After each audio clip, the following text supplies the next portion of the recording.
kokosa batu Razé Sali. Et ça histoire mon côté na Mama Sandra Mbouyi. Tout ça la clair. Mama Sandra Mbouyi a sa femme mariée. Na banane mi. On va l'objet ça ba série. Nana kolinga to yoka ye bo comprendre to analyser ba maman bo mata. Nana pour ça ba marié vraiment. Nana pour ça ba responsable baza na live ba tata ba maman. Ato balate zala kaka. Ato za femme sel vanda kaka. Ato za problème bolingo vando yoka. Lelo na toile batu tout bazo lobe la pasteur Blaise Manzambi a été piégé. Na lelo bo tenir na rigueur s'il vous plaît.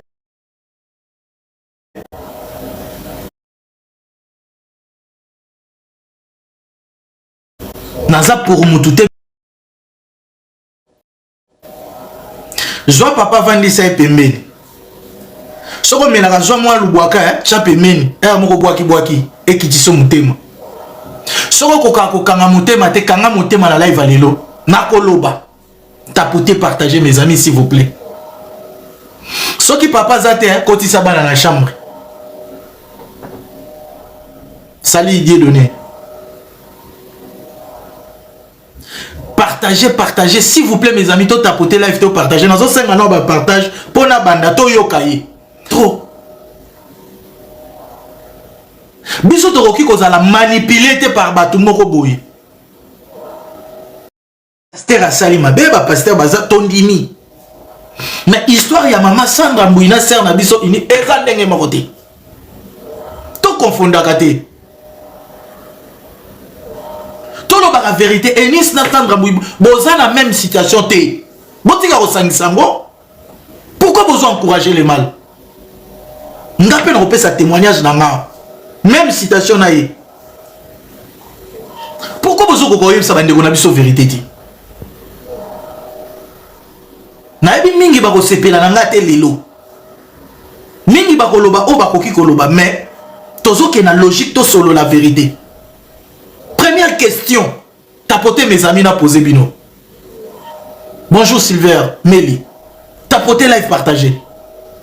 Moi si aza bien éduqué, en éducation bien, à kola nango. Ce qui m'ont dérangé yo olingi tetika. Tout sur la pembe. Moi si aza bien éduqué, bien instruit. Aza mobuluté. Ce qui m'ont dérangé. Tout ça clair. Soka boya na ye. Ah ok, nango ba midi 14h t. Boye le biso épisode. Ah ben voilà. Pourquoi bozo bomba bozo ka na sali constant na réseaux sociaux, toza na problème moko, soko solo la kana mutu wana bien sali mabe, faut bo luka bo protéger pour ça na visibilité. Mais il faut arrêter. Il faut arrêter. Bokoma na bakan, bokoma na bapa.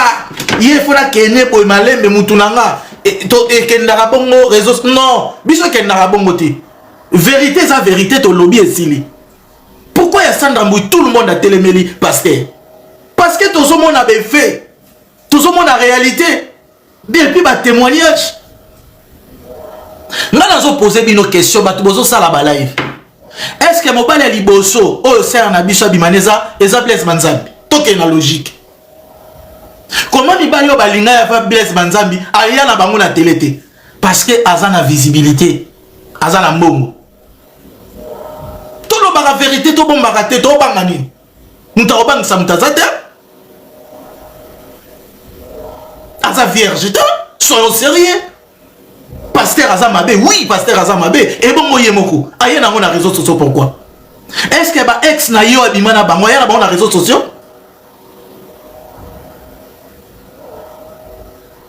Mes amis, tapotez là si vous n'avez contre été, mais la ligne auto solo là, n'a faire comprendre des bandes qu'on a la diaspora.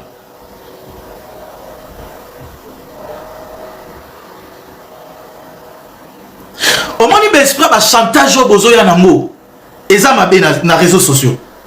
L'esprit ya mongo, il y a chantage des amabe. Nous avons refoutu tabino.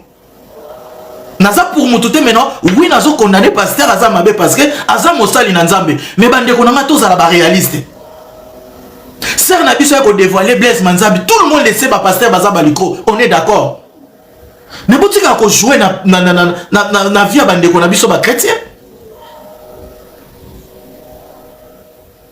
bande ko to tapoter to landa bolanda après na maitsa ba papa na loba mingi te lelo na lito na yo ka vraiment ba intervention nga na vanda ki na nga na bino loba makambo te la mona kango ya na ona tina te na kota te mais batu ba tient la pression et puis frère na nga musu sa benga lobi non il faut lobelango na vandi pe na landi nga o ya fo masole ya makamba bolingo ba déranger simbité yo kanisi ndeko na biso soke zalaki ngam na lingiye to tsiko nga ngam na lingi est-ce que nga yo lo bango bon parce que pasteur aza na visibilité mususu aza na etonga yaya biso to yebi réseaux sociaux to vanda wana soki mabe eza to lobby to zora parti pris ya mututé eza po bo ede bande ko na biso ba sœur na biso bato bazotala bino basala tene bino bozosala botu na sœur ni ba moi cette mobile ali bosa linga eza pasteur sont sérieux mobile ali bosa linga eza pasteur pourquoi ayana ali sola ba ex na été ya mes amis pourquoi ayana ali sola ba ex na été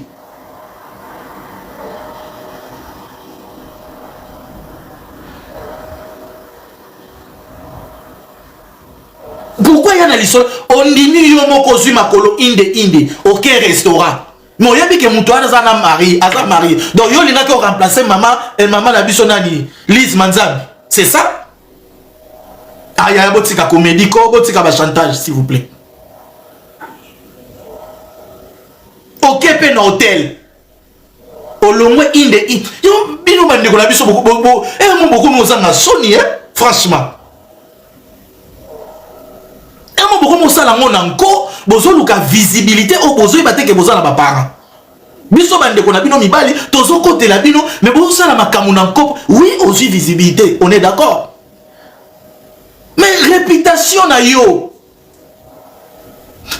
tamuso zaki na copain na yo muto zaki na raison bo bebani à l'hôpital là a une raison pas copain ex na yo moko boy au PC ex na yo raison que tant que yo zaki nous a raison oyebi ke mutu ana na divorcé te azo manip yo siko ke nango bona ok nango ozo filmer tout d'accord na yo mes amis s'il vous plaît bato ba comprendre na place nazali vraiment ba comprendre nga pour tos amis bali tozo trahir basi to sa mabe mais yo siko moni na début déjà relation mutu aza sérieuxité kita tika na yo kokendo tel te ko ndimata dépenser pour na yo c'est qu'on lina ke loko moko boye il est pas cause de raison oui alina ki na ke na sali ndenge na mone la ke na TV aza bongo te na comportement tam sou so loba poza lokoso olingi mbongo mingi voilà kimio merci maman Gisèle mes amis tapoter live ngai na réseaux sociaux na parti pris te mon frère au sali mabe na ko condamner yo ozamba sananga toliaka no to benga naka soko za na faute na koyebi soza na faute soki yo tangeli na kanda moi je m'emballe c'est comme ça yo peso ko bonika songo za la faute critiquer na yebisanga même na privé c'est comme ça tous dans la partie prité olongwe inde tina hotel odame pe ndeko pa commander bozos donc bosolo la kanabino or yo zalaki na plan na yo ya ko filmer ya ko dénoncer. Combien de personnes coûtent ma mariée ba dénoncer? Peigner la dénoncer mariée. Oh coûte to kundati lelo maman sanga mariée. Yo coûte oza mariée. Ya. Mes amis tapotez live s'il vous plaît. Toyo kanan no. Bino mo boyo ka épisode après to avancer. Toyo kainan. Et je vais prendre le temps nécessaire pour vous expliquer dans les moindres détails ce qui s'est réellement passé. Alors, j'ai envie de rappeler à tout le monde que cette série que je vais faire ne doit pas être considérée comme... Cette série. Zagaye. Bino mo mo na biso ba yuma, to ba noko ba kino ba yaya.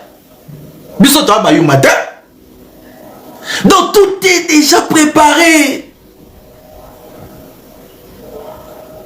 moi si oyo bien éduqué, moi si oyo posé calme, ce qui n'a rien à déranger aza occupé oyo sanga na occupé, ce qui a tout nina naza marié on a la procédure à divorce à Botika nga moko na opesa témoignage nanga na linga moi si na olo bango na live na linga moi si à la procédure à divorce Dieu me voit na kosa raté ayebi singa kasongo il faut na sili sa procédure nanga ya divorce.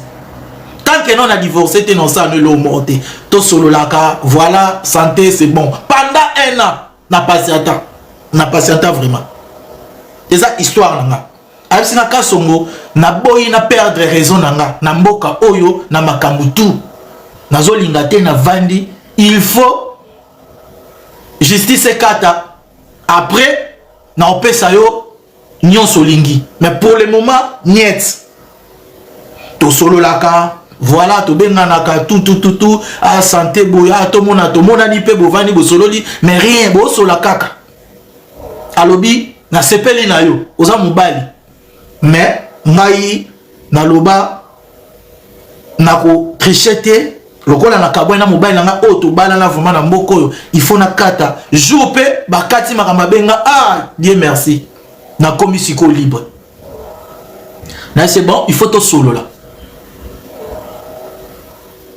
Vanda to sololi ya yebisinga non je vais réfléchir tant la lobaka mo wana Dieu me voit na kosanté bandeko nanga na yebisa maman na boy na zala roulage à vie na yo moi je préfère continuer vie na muto mususu yekuta cha n'habiter na patienter trop et comme il ya ko réfléchir na perdre de temps belé joie na yo tant na autant mususu no ya ngati et voilà na tika na to kabona pe bien to sola pe bien lelo pa botana ça la peut venir à balle.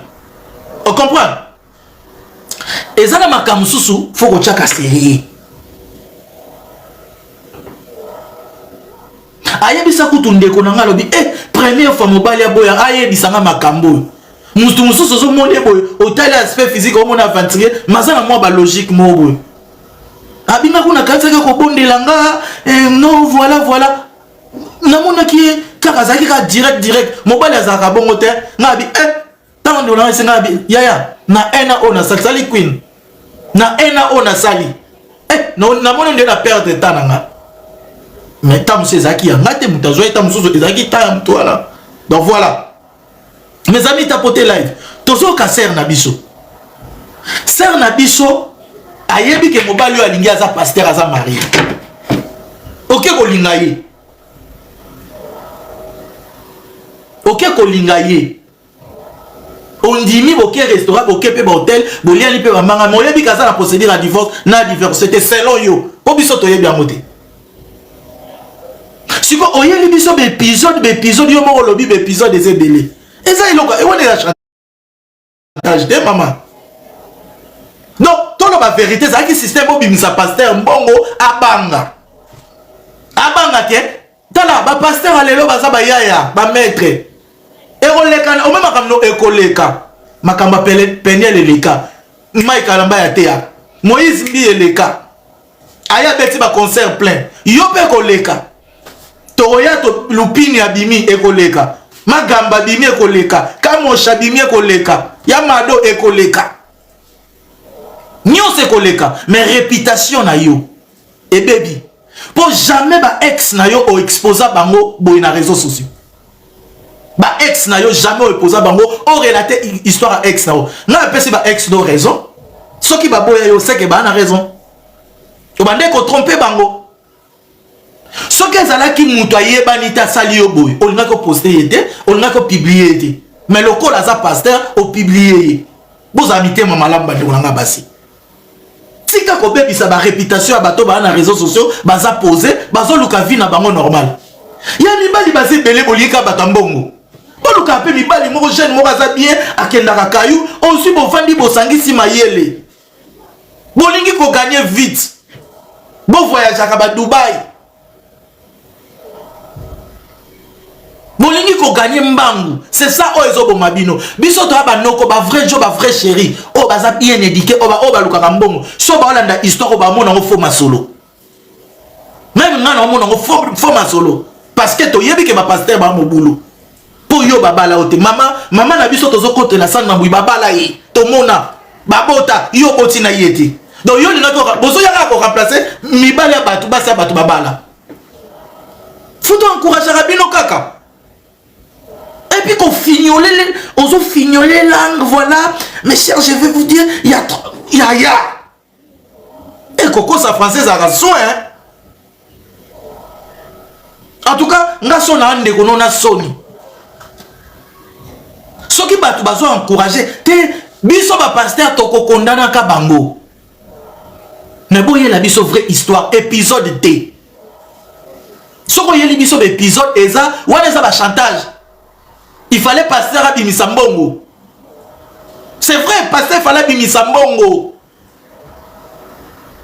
tokoti omoni zela na kosambwisa yo pasteur akoki obanga zoma 5000 zoma bishaba oyo alosombi karo comme au réunion zo snapé wana vite ndeko na ngai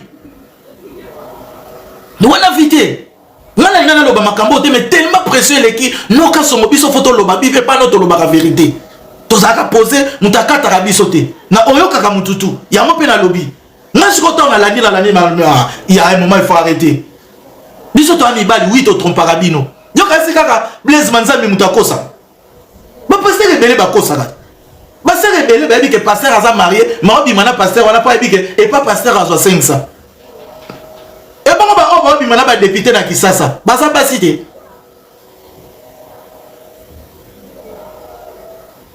bon yebisa biso yo yebisa biso ba ex na yo ba tamso ba ozwa déception pas na bango oposta bango te pourquoi car pasteur Blaise Manzambi naza pour yete tout le monde a répété pour Congolais comme aboy oh ba lesi ye ba saibo naza ramta bu zoba wana te naza siko réaliste pour ces éducation ya ba famille na biso ya bana na biso to préparer futur à lobby to na bana basi boza na réseaux sociaux tant comme na réseaux sociaux au comme on dirait père et mère éducateur ou père éducateur moko boy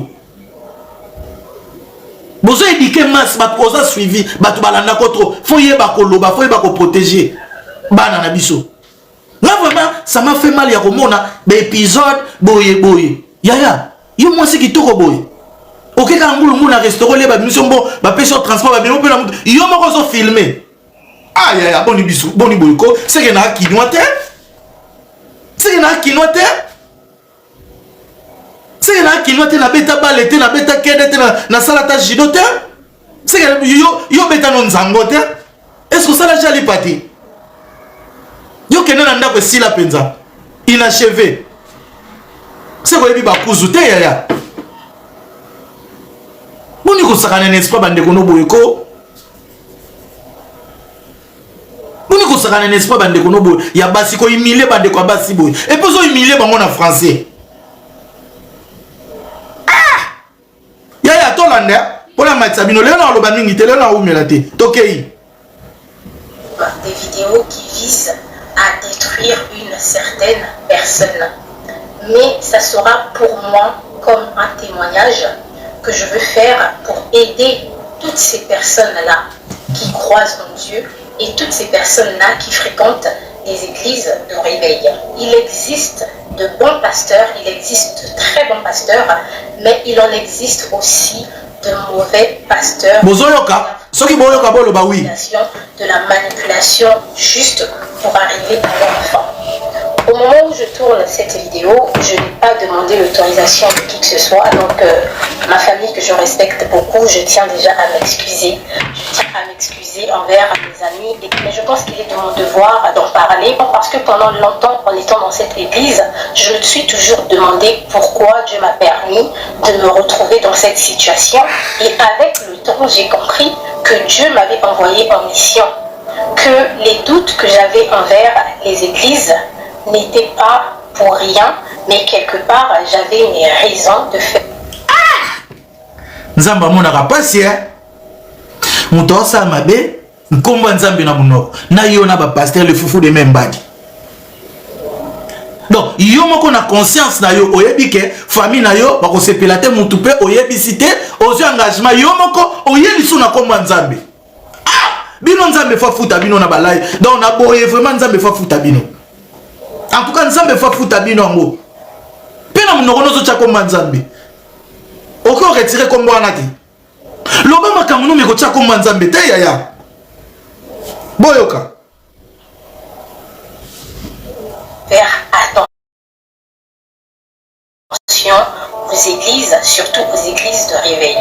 Je tiens déjà à m'excuser auprès de mon pasteur actuel et de sa femme, oui, parce que je respecte la communauté dans laquelle je suis actuellement.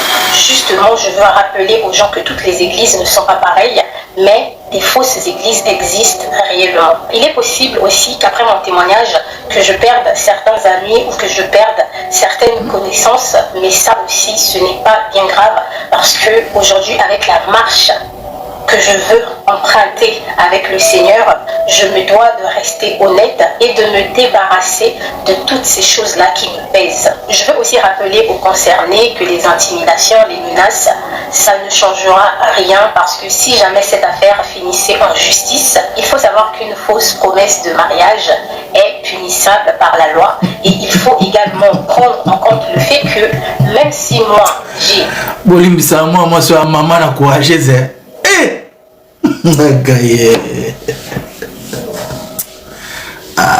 Bande onanga toza gentil. Bande onanga toza gentil. Mes amis, tapotez s'il vous plaît, partagez. Oyebi moi ça za mtema makasi boyete.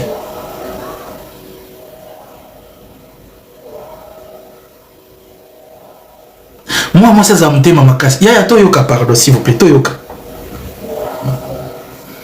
Des preuves, parce que j'aime bien filmer quelques instants de ma vie, donc il y aura des preuves de mon côté et il y aura également aussi des preuves de caméras de surveillance, des restaurants, des hôtels, peu importe, en tout cas tous les endroits qu'on a eu à fréquenter. Il est aussi... Pasteur Blaise Manzambi, ce qui vous a télé parti au botin de l'aïe. Pasteur Blaise, conseil nazo peso takende ko na frère na au Congolais. Zala mayele na mwana mwasi oyo. O menace, o tinda batu, ko tinda batu te garder nos silences. Conseil gratuit en wana. Pour déjà ezab épisode yé moko lobi ngo tout a été déjà préparé. Toko sanati. Mwana olanda ba dire na ye, bon lande très bien. Bon comprendre eloko plan oya sali na maloba na ye. Pasteur Blaise Manzambi, Mama Lise Manzambi, soki bozola nanga. Boza la mayele na mwana mwasi yo. On esprit na biso ba congolais menace to kosi miso touche. Bo vanda mnoka silence. Bo se justifier pe lisusu te. Bo vanda na bino. Nzambe na ye asala. Pour moi si aza bien éduqué. Olongola ki makololo ndenge nino ke na hôtel. Ok de kolia pe en plus. Yo mto bana ko filmer pasteur mtando filmer te. Yo moni justice aura yo lobi ba moi justice kati et condamné.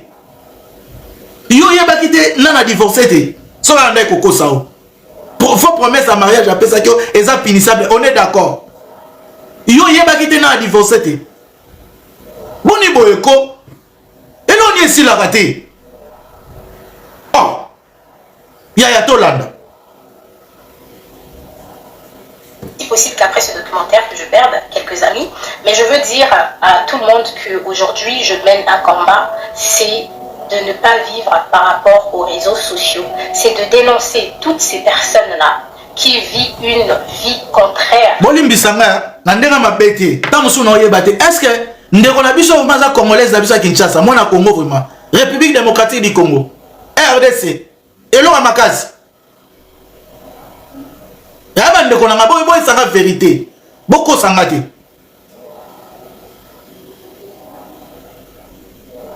Ah c'est kabeta nzangote. Voilà. Voilà, na nyoko maki pour rien. Merci. Na nyoko ami na ngapamba. Na bebi cette énergie na ngapamba fallait pas. Aïe aïe aïe aïe.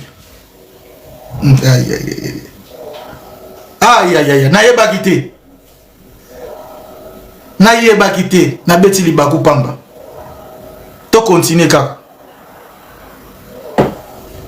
sur les réseaux sociaux alors que leur réalité dit quelque chose d'autre. je veux aussi parler de ces couples-là qui sur les réseaux sociaux montrent comme s'ils avaient une vie de couple idéale, comme s'ils étaient des modèles, alors que la réalité est totalement différente. Donc moi aujourd'hui, je ne vis plus pour le regard des autres, mais je vis par rapport à moi, par rapport à mon histoire, par rapport à mes expériences et par rapport à ma marche aussi avec Dieu, parce que oui, je crois en Dieu. Cette série sera intitulée « Un pasteur m'a piégé avec une promesse de mariage ». Alors, il faut savoir que dans ce documentaire, vous allez retrouver les détails de plusieurs choses. Et peut-être que ce que j'ai vécu, il y a aussi d'autres femmes, d'autres jeunes filles qui l'ont déjà vécu dans les églises. Bonsoir, Fallon. Qui vous courtisent alors que salut, Maître Blacos. Femmes à côté. Actuellement, dans notre communauté, on est en train de dénoncer ça parce qu'on veut aussi lutter contre des faux prophètes, contre ces personnes-là qui créent des églises juste pour le business et non dans un but pour ramener des âmes à Christ. Voilà. Merci. Nazo chanda munda munaloba. Bande ko nangai. Bande ko bola nanga botapote live to. Na ma tsabino kala mingi te boyo kanga na onaloba. Bande ko to amibali. To linga abasi. Oko linga pe mwasi. Moi ça c'est pelaka no kaka boy. Mais pour na relation boy naï, ça arrive. Moi si mon soupa ebiso nazo kipe otiki. Ba ya pe musuba bata tingami opé. Ce qui peut vous faible au CD mozo occupé. To ebi réalité. Mais la histoire on ne qu'on a biso a yeli biso. Il y a des réseaux sociaux. Ayebani. Asa la kaba live, asa mineur te. Tant yo yebi pasteur a divorcé te bo kende ti restaurant. Oh non que ça. Obande ko kende ko sala ni. Au moins biloko mususu ava ko sala ngo hein. Faut réfléchir au bas le latin le lème 5 fois avant le bas. Na éviter ce qui au moins un mot ce qui commis na visibilité, faut en avoir conseiller na yo. Nga va na sala live bat ba benginga, bat na tuni bango live boy na bino na tala nan. Nathalie ba déranger na 2 fois 3 fois na bino il faut ce qu'on a ça live. Na tunaki. Au combien de niveau moko boy, faut en moi ma maîtrise moi charisme mo boy, ya bo moi si. En tout cas pour na ngeta ke ya Kinwa ne grandi na Kinshasa. Ya au faux débat faux masolo. Parce que biso to yebi ba pasteur baza mobulu. Si on a comment on ba komi ko comparer ngo na Maman Sandra. Ça n'a rien à voir na histoire de Maman Sandra. Maman Sandra une femme mariée, azana bana, a umeli. Yo mutazo lingo oyebi mwasi na ye. Yo pensa oyebi mwasi na ye. Olingo kozoye shida oshina ye. Siko yebe soka le besa la sortie médiatique au banda qui est chantage. Ozaye na posa mbongo. Ko kende déjà bozo kende restaurant, yo mutali boso bandi ko filmer, ko snapper, ezaki pasteur de. Tant pasteur azo komela yo, okokapi ko boya. Mais yo préparer loko wana, o préparer ngo yo moko lobi épisode. Après, on lance et pas pasteur. Biloko eza biloko chantage bat basala ngo ba député et loko to komi ko dévoiler ngo. Okoya ngo na sous forme moko bo ti batumo basala nzambe bakoya ou be ba pire ba ye ah mama bomma moto sana ba pe o mamuke o tche na poche. To yebi ba jewana yaya. Ba maîtresse bazali, ba maître ba ali. Siko muto lingo kwala aza maître. Et puis aza noko atimba asala ape cop. Pourquoi est-ce qu'on a faux poule? Ça là ba contenu na yo et kendaka bien batu balandaka yo. Mais na valeur na yo mbala moko et sopiona ba François lo ba kitoko nyonse ke na mai. Ya ba kosa binote, ba kosa yote, obeti faux. Yo lingo kwa la pasteur mais pasteur mutakwa liyo. Ata bo sala ke le côté mais pasteur apesa ke de bison ozwaki. Faux chéri, excusez-moi, bakoloba bongo na cadre idéologie. Ndenge zala kaka. Siko ba ex na yo, Sali Patrick Toko. Ba ex na yo, pourquoi il exposa bango te? Ngasko na nga yeba place wana. Pour avant pasteur alingo, ozala déjà na ba jonao. To bobo ya na bango. Pourquoi exposa bango te? Quelle est la différence entre ex na yo kosa yo, aleki sauta na o pasteur azolingao? Donc il y a ex na yo obétité. obetika ya pasteur parce que aza na mbongo aza na visibilité aza pasteur et en ampleur mususu mais histoire ex na yo toyebi te aujourd'hui ba ex na yo tia na mutuno ba na raison ozalaki sérieux te devant bango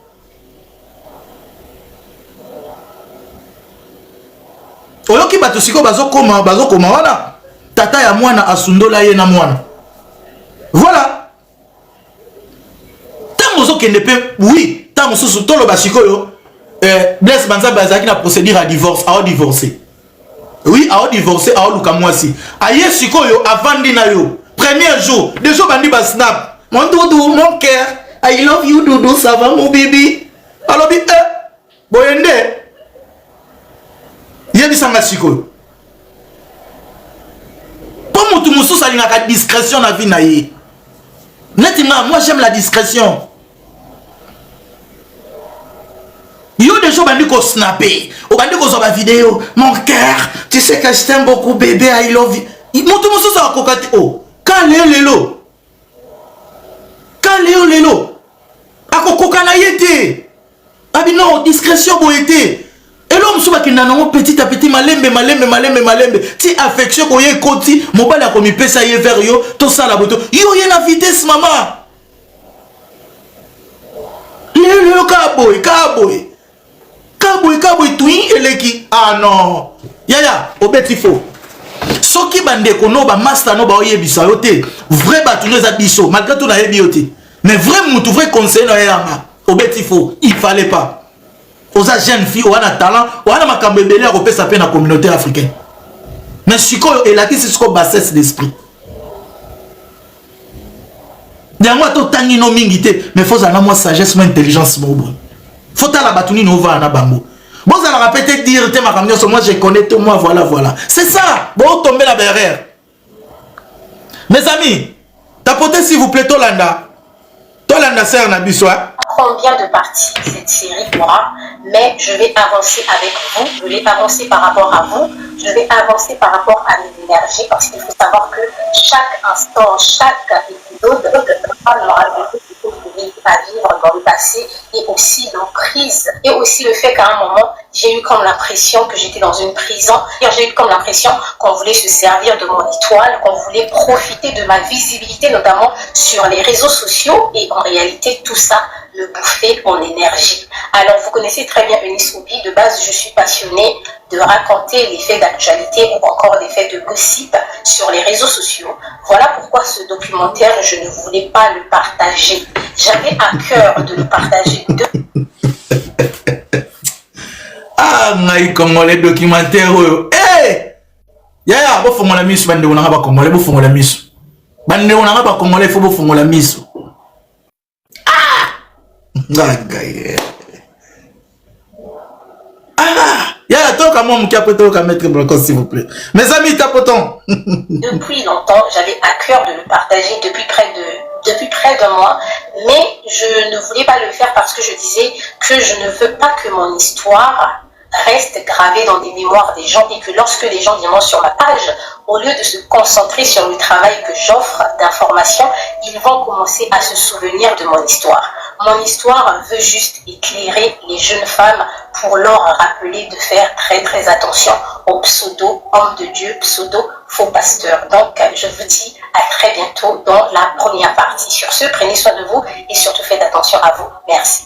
Un pasteur m'a piégé avec une promesse de mariage. Tout commence exactement en mai 2025. Et notre premier rendez-vous, ça sera le 15 mai. Alors, en mai, mon manager va m'apprendre qu'il y a une chaîne YouTube qui recherche une créatrice de contenu pour commencer à faire des émissions dans le but d'alimenter leur chaîne. Et on m'apprend même que cette chaîne YouTube diffuse également les émissions à la télévision au niveau de Kinshasa. Personnellement, en tant que créatrice de contenu, je me dis, franchement, c'est une très belle opportunité parce que jusque-là, je ne faisais que des vidéos sur TikTok et je n'avais pas encore commencé à faire mes vidéos sur YouTube. Donc, on se donne rendez-vous le 15 mai et le 15 mai arrive pour la toute première rencontre. On se rencontre au centre commercial Les Arcades dans le restaurant Pépé et Mimi. Et là, on arrive et tout, avec mon manager, on attend l'arrivée du monsieur. Et... Obi moi sur Amakasi, na ba date, na ba jour, na ba restaurant. Documentaire, bah y'a attends la documentaire s'il vous plaît. Bah maman bon c'est la maman Sabino, toi la documentaire. Na ba détail tout hein. Bon mon la caisse le remonter, préparer. Oui passer à ma bête au côté là été. Mais bon yo kan de na biso franchement. Tous à la partie prêtée, tous sur la vrai. OK. Et le monsieur, il vient accompagné de son ami qui avait mis mon manager en contact avec lui. Donc, quand on arrive et tout, on me présente le monsieur. Moi, le monsieur, je ne le connais pas en réalité, je ne l'ai jamais vu. Mais on m'apprend que ce monsieur a une église et tout, qu'il est quand même connu dans la communauté congolaise et tout ça. Et moi, je suis en mode, mais je ne le connais pas. Et vous savez qu'en réalité, on n'est pas obligé de connaître tout le monde. C'est pas parce qu'une personne est sur les réseaux que forcément on va la connaître. Donc là, on discute de comment vont se passer les émissions. Et après avoir discuté autour d'un repas et tout, nous sommes remontés à l'église et il m'a même fait visiter son église et tout ça. Et lorsque nous sommes rentrés à l'église et tout, on me parlait un peu de l'église. Moi, je disais, je n'ai jamais entendu parler de cette église. Et après, on m'a dit, mais tu connais pas sa femme et tout, elle est connue sur les réseaux également. Et après, moi, je vais dire, franchement, j'ai regardé l'image de la personne, vous savez, avec une photo modifiée et tout ça, on peut ou ne pas reconnaître la personne. Je ne la reconnaissais pas. Et là, on me dit, tape son nom sur les réseaux. Donc, je tape le nom de la dame et tout sur TikTok et tout, je ne retrouve pas son compte. Et je dis, mais je suis pas en train de retrouver son compte, c'est bizarre. Et après, je vais sur un autre compte, je tape le nom, je retrouve le compte, je remarque que j'étais bloquée par la dame. Je dis, mais la dame, c'est vrai que son visage me dit quelque chose. Je l'ai déjà vu dans les pour toi, mais c'est quand même bizarre qu'elle m'ait bloquée. Franchement, c'est bizarre. Et là, maintenant, je dis au monsieur, mais le fait qu'elle m'ait bloquée et tout, étant donné que bah, c'est votre femme, est-ce que ça va pas poser problème que je fasse des émissions pour vous? Je sais même pas pourquoi votre femme m'a bloquée et tout. Après, il était en mode, il s'en fout un peu. Il dit, non, ne vous inquiétez pas et tout ça là. Franchement, ici, c'est moi qui gère. J'ai dit, ok, il n'y a pas de souci. Croyez-moi qu'après notre entretien, ce jour-là, je suis rentrée, ça m'a quand même intriguée. Je me suis posé mille et une questions. Pourquoi cette dame m'a bloquée? Pourquoi cette dame m'a bloquée et tout? Après, je me suis dit, ah, peut-être que parce que moi, je suis dans le Congo, ça, sur les réseaux et tout ça, elle m'a bloquée. Peut-être elle évite que je mette peut-être un jour mon nez dans ses affaires. Mais franchement, c'est bizarre. La dame, en gros, elle ne m'intéresse même pas. Après, franchement, cette partie-là est passée et on avait un second rendez-vous. Donc, le jour où j'étais censée commencer le tournage des émissions. Donc là, j'arrive au studio et tout. On fabrique le logo pour commencer les tournages et tout ça. Et ce premier jour-là, je tourne, je crois, pratiquement 3 à 4 émissions. En tout cas, je fais ce que j'avais à faire pour la journée. Et je remarque aussi que le monsieur, le pasteur, qui est le propriétaire du studio, il était constamment au studio et tout. Mais franchement, pour moi, de mon côté, c'est un daron et tout. Franchement, le courant passe, l'atmosphère est chill et tout. Rien vraiment d'anodin. Et il assistait même à mes tournages. Enfin, franchement, je n'avais rien derrière la tête.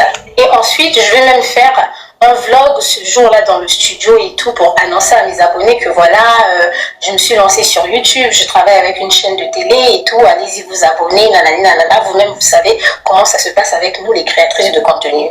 Lorsque le monsieur va voir mon vlog et tout par rapport à son studio, il sera tellement ému, il sera tellement content au point où il va même prendre mon numéro de téléphone et tout auprès de mon manager pour me dire que oui, ah la vidéo est bien, franchement ça m'a fait du bien, beaucoup de gens sont en train de me partager la vidéo et tout ça. En tout cas merci, moi je lui ai fait comprendre que franchement c'est ce que moi j'ai l'habitude de faire sur les réseaux, j'ai même pas fait ça dans le but de faire plaisir à qui que ce soit, je partage un peu mes petites choses professionnelles et tout sur les réseaux. Après là c'est passé, donc ça va venir ma deuxième semaine de tournage et la deuxième semaine de tournage c'est vraiment là où tout va se décider. La deuxième semaine de tournage arrive, j'ai l'habitude de partir au studio avec plusieurs vêtements de rechange parce qu'il y a plusieurs émissions que je fais dans la journée et tout ça, donc il faut que je me change. Un pasteur m'a piégé avec une promesse de mariage partie 2. La deuxième journée de tournage arrive, donc souvenez-vous que ce pasteur, il est propriétaire d'une chaîne, voilà, YouTube, et j'étais embauchée là-bas pour la création de contenu. Donc la deuxième semaine de tournage arrive et j'arrive au studio et tout tranquille. Là encore le même scénario parce que le pasteur, il aime bien manger au restaurant. Donc on se retrouve une fois de plus au restaurant et cette fois-ci il est accompagné d'un ami à lui et tout que je vais appeler Monsieur WK. On finit de manger au restaurant et tout ça, nous on remonte au studio pour travailler et tout. Et lui, il était accompagné de son ami. Ils sont juste venus voir comment ça se passait un peu et après ils sont partis dans l'église. Alors, lorsqu'on était au restaurant, il va me présenter son ami là et tout. Il va me dire que c'est mon père spirituel et tout. Il vient un peu de loin et je ne vais pas vous dire le pays, mais ça se trouve juste en Europe et il est venu parce que on a quelque chose et tout à gérer ensemble. Nous, on est au studio en train d'enregistrer et tout et voilà, pendant que j'étais partie dans une autre pièce et tout pour me changer, il va rentrer dans cette pièce et tout pour discuter avec nous et là, on est en train de discuter.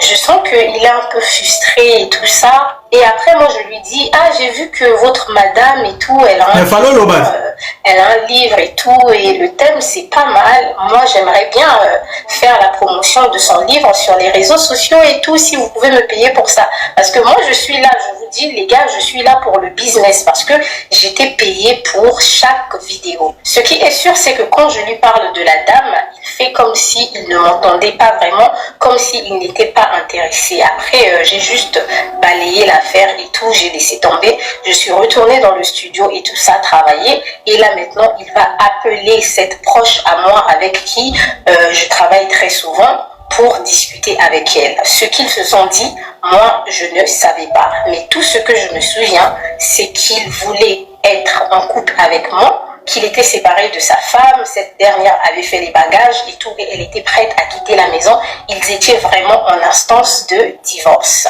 Alors, il va poser quelques questions à cette proche à moi pour savoir si j'avais un homme dans ma vie ou si j'étais célibataire. Et elle va lui dire, franchement, Eunice, les trucs même de relations amoureuses, c'est des choses auxquelles elle n'y pense pas trop. Et actuellement, d'après ce que je sais, elle n'a personne dans sa vie. Elle, l'amour, c'est un peu compliqué pour elle.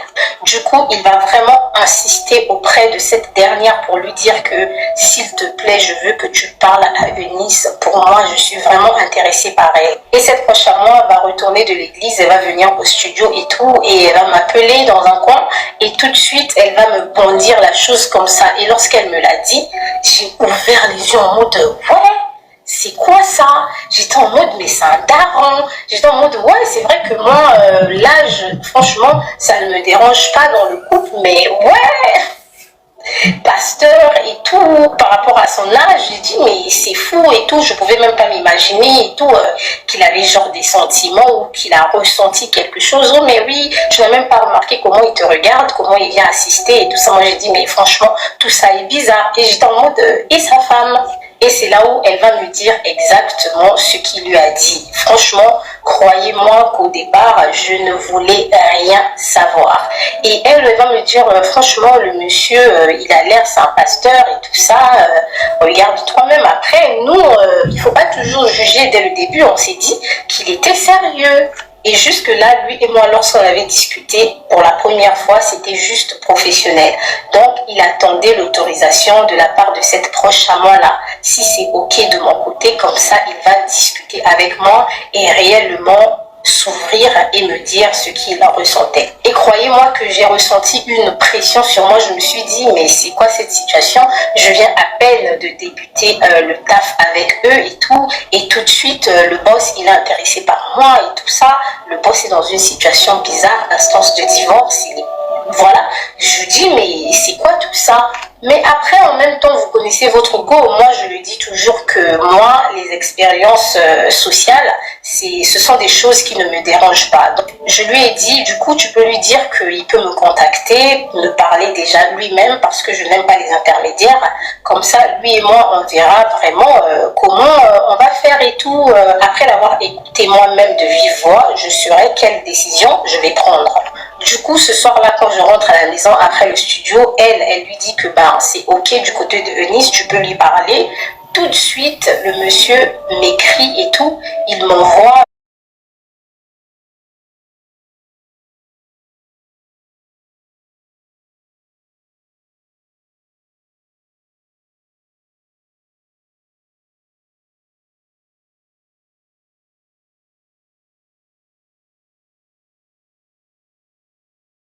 na kometaki nga libala boyeboye esimbi te yango nalingi na dévoiler secret ya bapaster makambo bazali kosala mais et pourtant peut-être baza déjà na bavideo na ye oyo ya bamitakala nde tomonaka lelo oyo donc aboyi ke ntango ekobima esala scandale mais adénonce bato nyonso ke non boyebake ngai paster tel akosaki nga libala esimbi te yango wana sikoyo na ye koyebisa bino makambo azali kosala. C'est ça mon analyse oyo nazalaki nango mpenda besoin na loba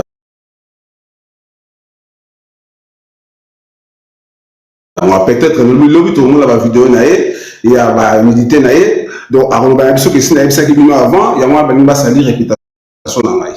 C'est ça en fait. Merci beaucoup. Merci beaucoup les bonheurs. Voilà.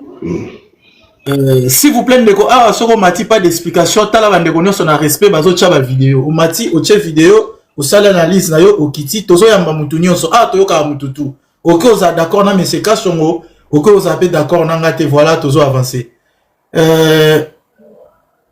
Bibou. Allô, bonjour. Bonjour, ozate hein? Allez.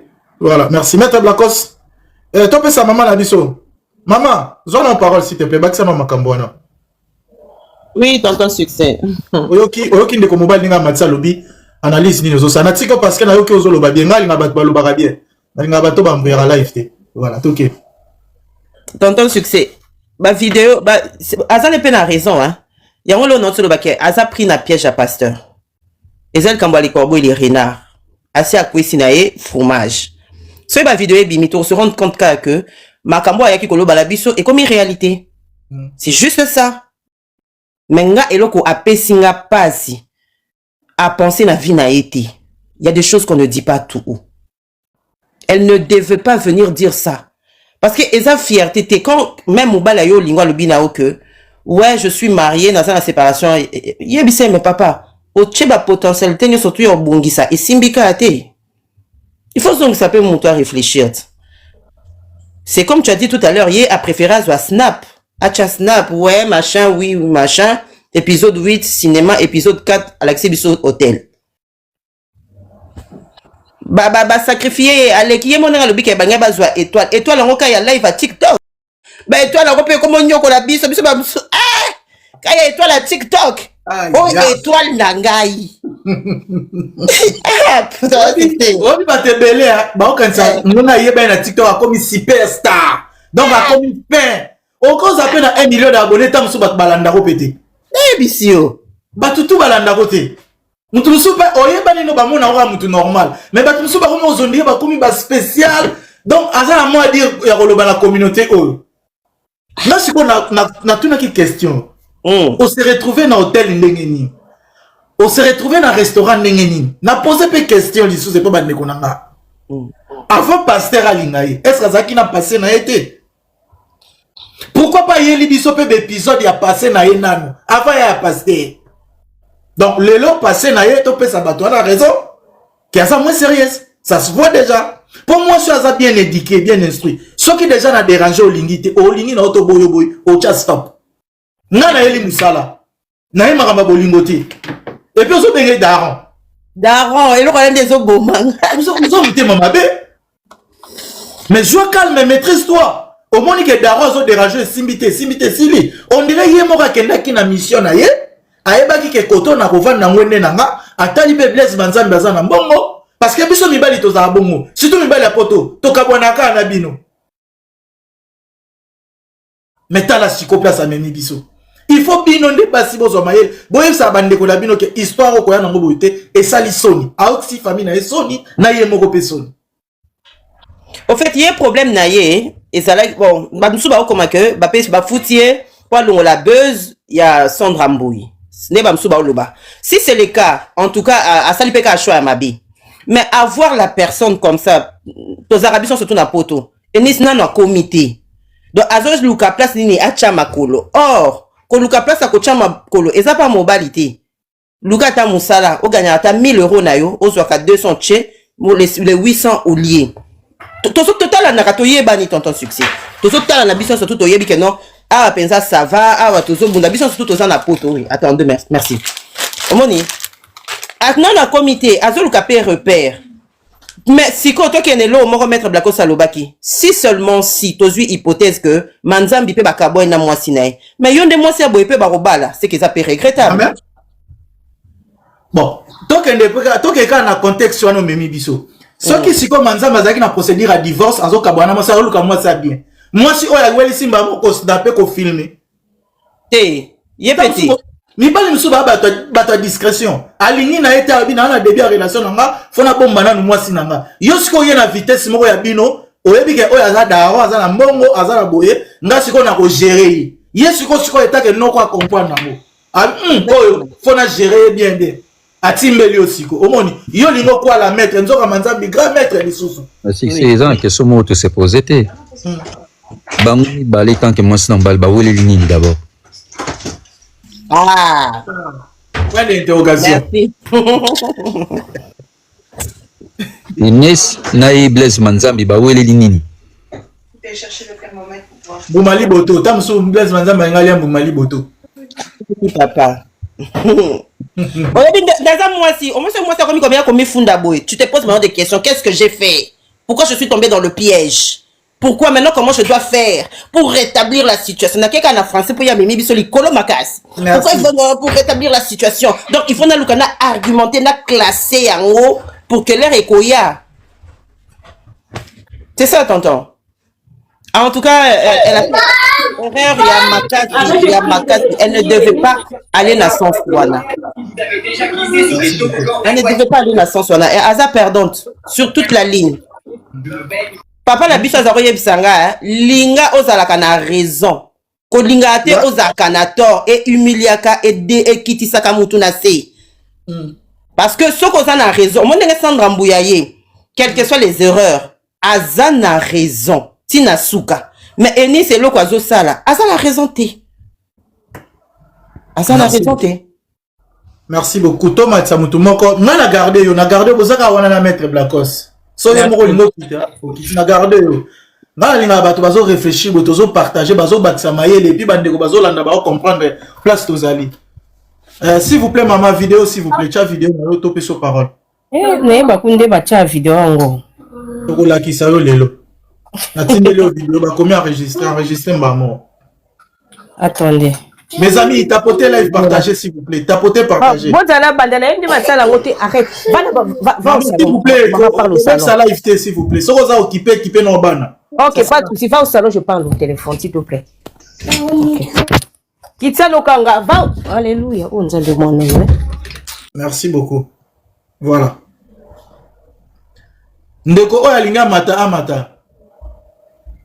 Fatima Sali, merci beaucoup. Tapotez live, partagez. Tozo solo la citation au Toza Nango. C'est un abisso à Elibisso na réseaux sociaux. Batmuso, c'est pas comme comparer ngo na Mama Sandra Mbouy. Oh! Problème na na Mama Sandra Mbouy. Eza elo comme mon côté. Eza elo comme mon côté. Voilà. Mes amis, tapotez.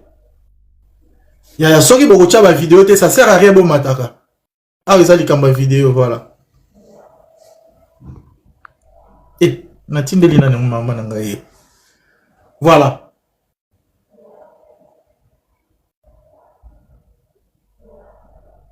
Mère de garçon vidéo. Problème à connexion. Tapoter. Maître Blacos soit par. Là, il voit a énuméré qui soit le Romususu. Il faut y ba pasteur wana. Bazalaka neti na ba magie balingaki peut-être ba sacrifier yango ngana lingaki bon peut-être na bandaki na katikati na été soka lobaki makambo wana ya koyeba d'abord comme yazalaki na couple na Blaise Manzambi ba weleli d'abord nini pona ba koma na niveau wana et je pense pas ezali message oyo Joël a kolobaki il faut pas épouser les pasteurs yango mutememiye aussi longtemps ce qui est azaki na bolingona mobali na je pense pas ngaka ya kolobango il y a quelque chose nalobi bien nayebi te parce que nayoki yango te oyo esali ke epousse ya koloba ngo na kati ya relation ya ye d'abord on a Blaise Manzambe soki Blaise Manzambe aza marié wana eza siko ekomi makambo susu mais ye d'abord na mobali bazali déjà na relation bango mibali baweleli nini c'est là où il faut que Lucas Koyo bato balandaka ye poser question na bolingo na bango baweleli nini pona bakoma na niveau tia ya aya kobimisango. Voilà. Merci beaucoup. Maman des garçons, à vous la parole. Bonsoir, bonjour à tous. Bonsoir, maman. Bon, Enis, bon, ceux qui n'ont 50%, peut-être c'est la vérité, ou 50%, peut-être à Zoluka Kunda, Makamba Mama Sondra. Parce que Enis a l'ingi contenu. N'enga zo sala nambong les côté na YouTube aussi. En plus, il y a Zalaka ceux qui bossent à l'Ikambo. Ceux qui bébé na privé un jour à Koloba. Même quand son Zoloba, à Koloba, histoire à papa moi, il y a bête à Kanaye. C'est pas la première fois. Bon, on a évité. Comme si à Kola Ming na Nigeria, peut-être comportement na bango kuna na évité. Il y a bête à Kanaye. Ceux qui bébé un jour, ceux qui a vendu, il y a bomba kapé biloko. Il y a vidéo à bombaka. Capture à bombaka nyonso. Même plus de 3 ans à cause de la koya ko betan. Donc côté nabuso, bon peut-être yo moto Hollande été côté nabuso a moto aller à Sikate. On comprend? Oui. Et ni sa bombaka na e. Ce qui est vrai. Pasteur Lise Manzam na mobile ce qui yé pas na biloko na e. Parce que vina ye awana a bombaka biloko. Même papa moi no zo le boya beta asa beta pe ya bomba ka même baninga ya zala kane bongo so bo vani bo beba na privé o bo ba yeba hilikam un jour ako beta ngo histoire ndinga zo sala na mbongo zo kota non azo sala be épisode parce que yebi azo lia pe mbongo les zo kota na YouTube na Facebook ne bazo futaye donc c'est pas la première fois ya zo sala ngo pa be sa réputation bah tout c'est ça. Bon, na yebite na zolo bana ya za congolaise na biso ya Brazzaville, a Kolimingi na Nigeria parce que la fille aussi exprime bien l'anglais. Atangi pebele. Mais après moi la moquette parce que déjà il ça l'équipe 28 ans. On comprend. Dans la zolo ba c'est ça yo tuna ki question a ko beta histoire à papa na matip mingi pona ngola le bine ni sa bomba kana était so banda plus de 3 ans 2 ans ko ya ko bimisa na ye. Donc banda boyana na papa moi na tikala ko linga te batikala olinga ete. Yango musantu alinga te. Atuni o question parce que yo lobi papa ya mwana ye. Oui, abeta histoire à papa mwana ye par rapport à mutoto muso sundele na mwana. On est d'accord à part papa mwana ye. Atikala ko linga te. Alinga so ka alinga peut-être batango. Ayela ngo épisode te pourquoi? Exception la zoloba, beta ba yara kale makambo bisusa ya ko beta kale peut-être batango ba yebanité. Le problème c'est ça aussi, c'est pas la première fois. Vous voyez pas? On comprend de ce qu'on place naza jeune aye ezake mutoyo ayeba neza na visibilité et kozala na ampleur mususu. Le problème ingana solo bana boy, c'est pas la première fois peut-être on comprendre gâté. Peut-être déjà. Na bien ko ampleur parce que bato ba yebani. Moya betaka bato na ba yebanité. C'est ça le problème. Si qu'on na sens wana a utiliser peu visibilité ya pasteur ya famille ya pasteur parce que moi si na ya za na réseau pour déjà awa masque ayebi Lise Manzambe c'est faux ayebi a jouer ce qu'on a joué ayebi que photo yo parce que bazalaka déjà critiqué ba critikaka bango moi si na mobali na Kazarema mais si qu'on a profité na visibilité na bango abwaka eloko pour ça en ampleur mususu voilà on a compris.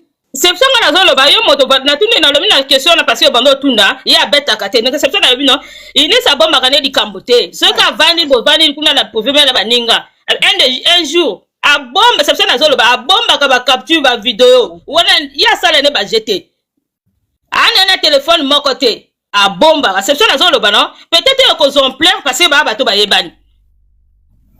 Siko mama poto avancer na tuna yo na makambo nyoso tango monyo soka zolando oyebse moyo za mama ya la ka déjà soka ça du décision pour na koyoka ya problème donc ça là ya mutema ne ko sala tia kotika parce que ce ko pimie tala likambo moko elekanaki contre coach ya mwasi na coach ya Eli Sonia abimisa bacapture bapime na privé ayokaka te ozokomprendre c'est biso tozoloba no toyebi moto na biso asala oyo akosala ti akosukusa parce akoyokana ye te déjà décision ni asala dui asala mosala na ye mais c'est pas la première fois c'est biso nazoloba no c'est pas la première fois c'est que pasteur a compris que moi je aza moi ça ba jebi aza moi ça ozana na yete akimi yango siko ya tomboki voilà pasteur pa na biloko na ye abomba et ni c'est pas atikala ka maboko pamba te parce que ye musala na ye wana asala ka pe ba jeter ane na ye pe ya pasteur ce qui est nera okende bota musu pas la biloko ta pasteur abombi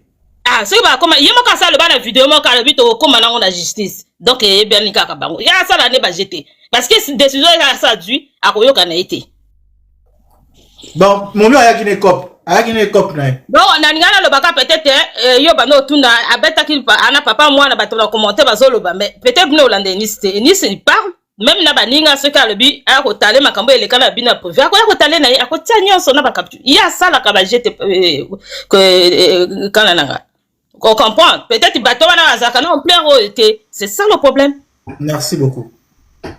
Nanga na loba na mama peut-être à comprendre que na kata live mutu mongo ta lobi ke makambo ya zoloba eza ya solo te makambo ya zoloba na ba détail nango eza ya solo mais ba lobi manière oyo ndenga yeli nango na réseaux sociaux ozomona na keza manière moko très lucide te aye nango na sens moko ki a manipuler batu parce que ye azalaka déjà na milieu wana ya ba église ayebi ba pasteur wana nyonso akoki koya kokosa te parce que 2 mois passé awa abandai komata na ba panel na makambo Mama Blanche abandai kotanga même bakombo ba pasteur mususu alors komona ye moko atombe siba ya makambo wana koya na ngona réseaux sociaux aya koloba ngona facilité nyonso azoloba komisango tina ba épisode ça on trouve ça un peu manipulable donc azo manipuler bateau pona bateau baza na sens na ye maintenant que ye abimana pasteur te azana droit na ye mutago ko pekisa yango azate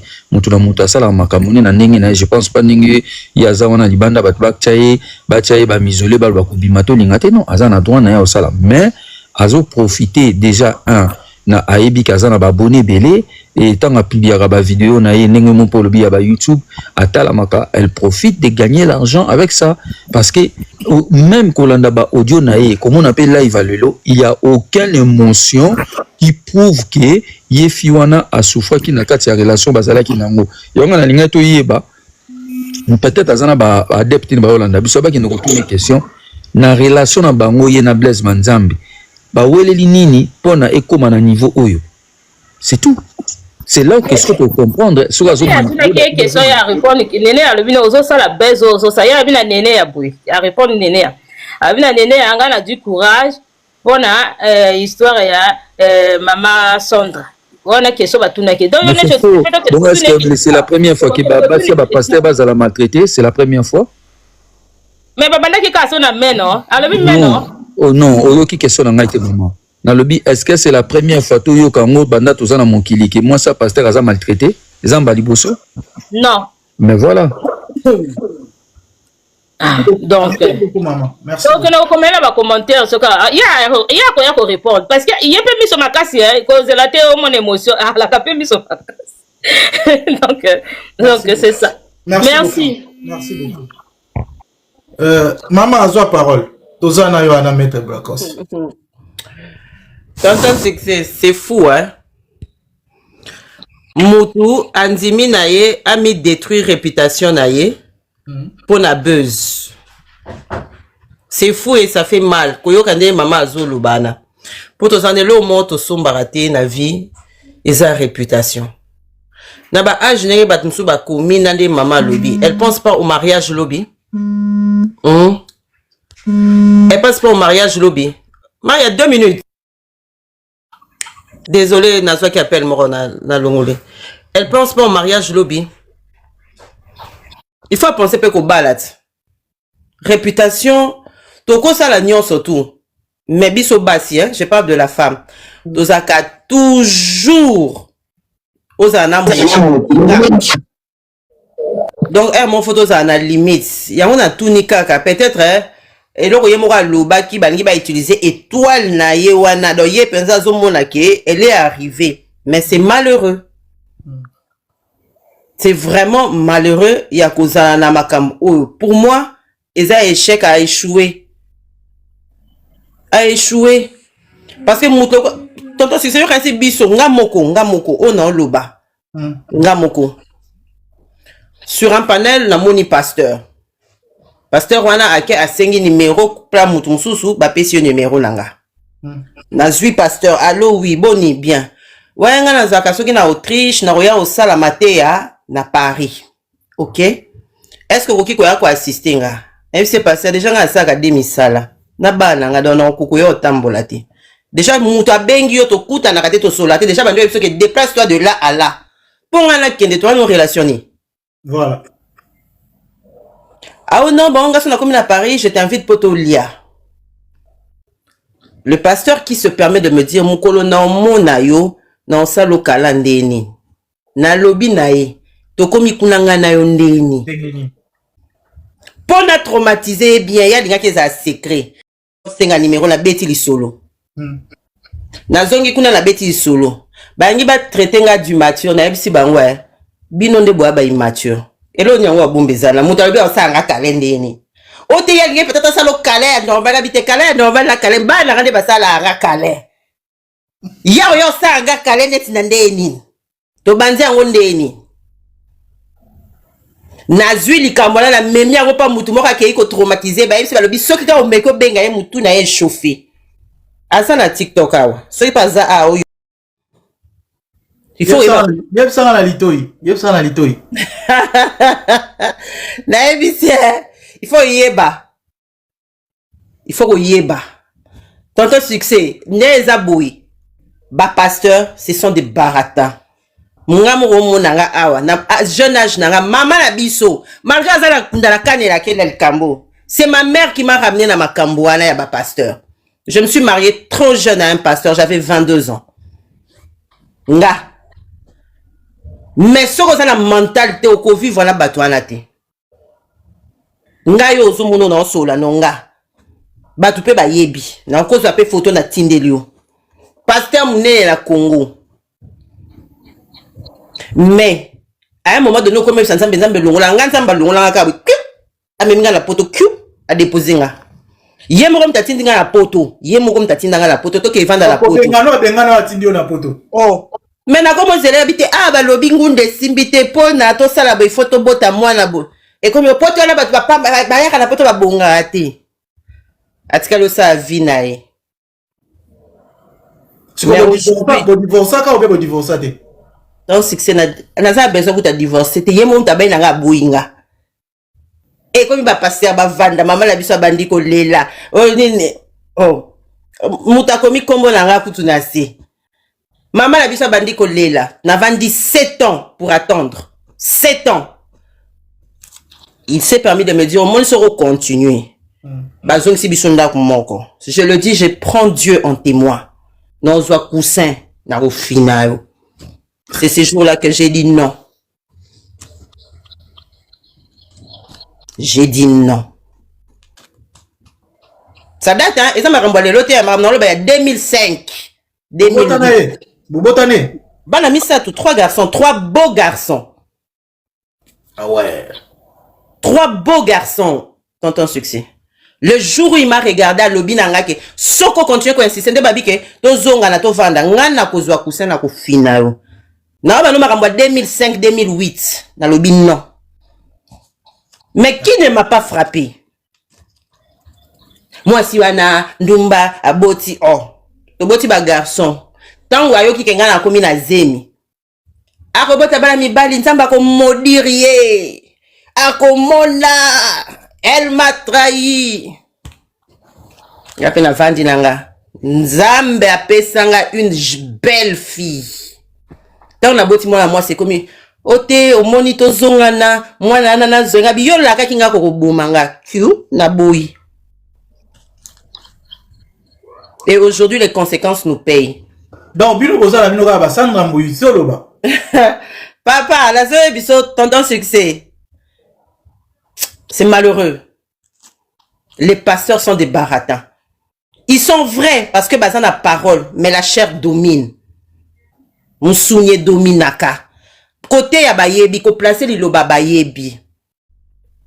Tu vois? Mais la chair domine. Et c'est pas facile. Ngayo na lobango tout le jour.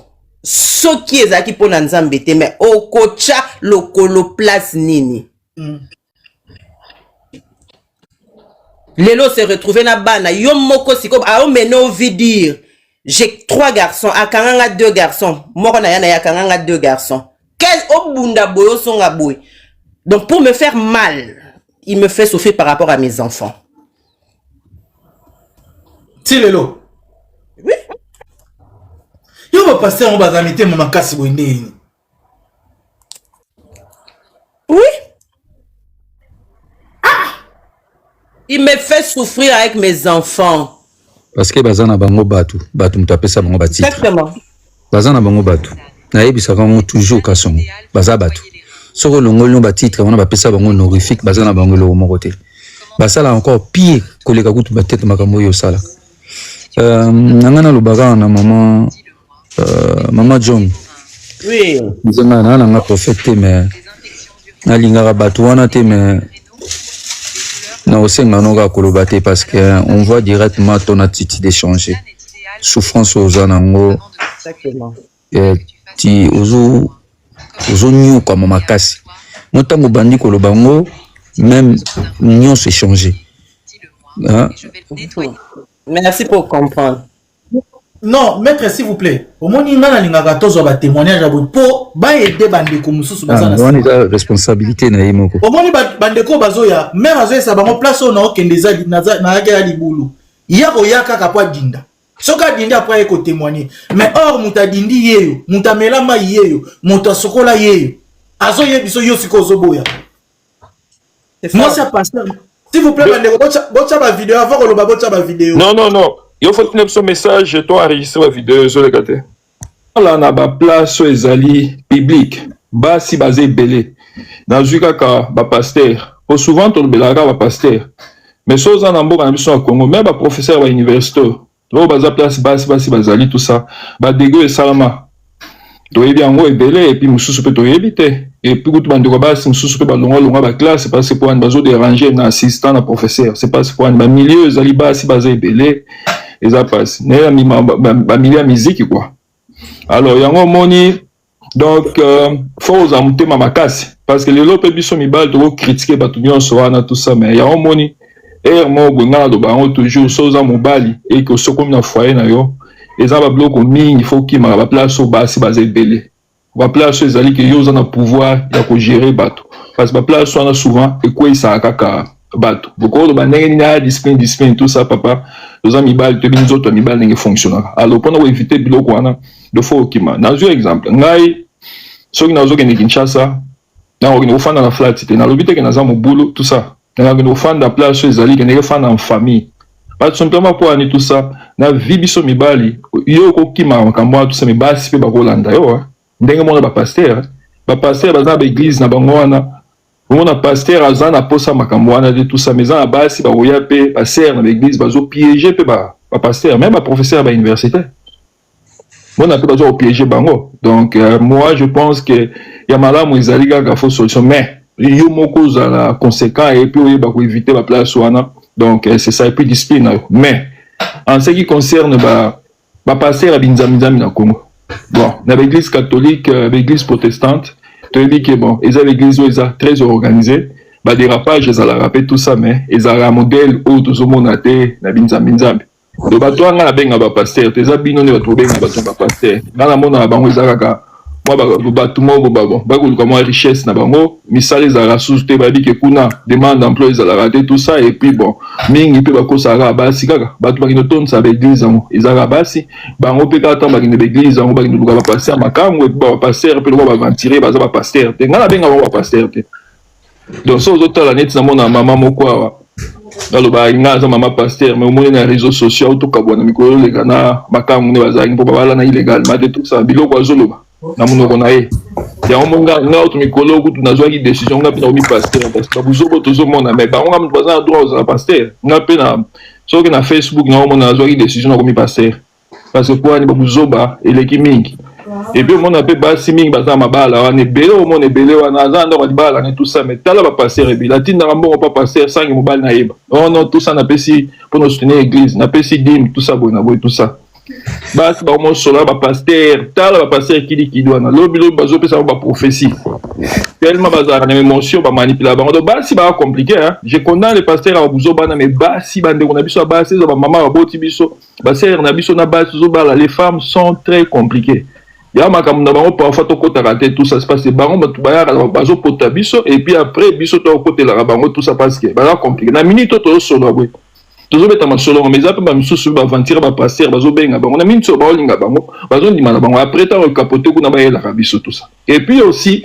faut tenir aussi compte ya moi ba origine sociologique na biso notamment bozobenga so enis na ebité aza mutawapi tout ça batu musu baza polele soka aza nani babenga wanani bato ya bamboko nini o baloba trop boy tout ça bazala un peu moins esprit boy tout ça baba fallait bazala soda so aza pe kolo wana boy ya na etando abeta masolo wana mtetela tout ça robeta nango eza facile mungala beta masolo facile quoi donc basi baza potopoto ya omoni Jésus Christ en na mokili aboya na gobala et la preuve ane nyoka mutakosa mwasi aboya na mobali na ye ada ayokela nyoka muto nyoka kosa donc toujours soutenir toujours contre babuzo ba mibali ba pasteur wana ce ne sont pas des pasteurs, ce sont des aventuriers bazana quête ba mbongo na bango bazala bien tout ça mais basi en tout cas boza problème nazo ko tula mutu te ba mama ba boti biso ba sœur na biso na ba suzoba donc voilà na suki wana merci beaucoup papa merci voilà maître Blacos au vaccine to yokao